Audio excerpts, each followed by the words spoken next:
Welcome back to another technical deep dive here in the debug zone.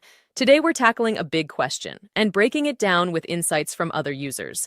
Hopefully this clears up some misconceptions and helps you get the answer you need.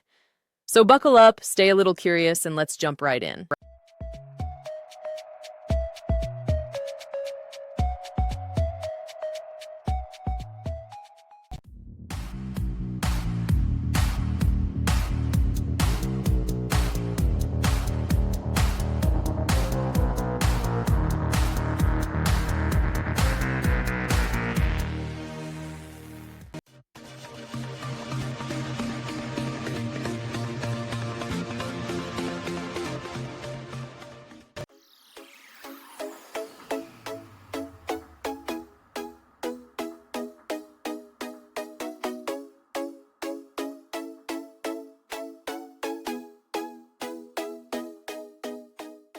And that's a wrap. I hope you found the answer you were looking for. If you did, take a second to hit that subscribe button. It really helps out.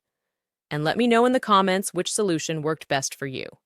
See you next time in the debug zone.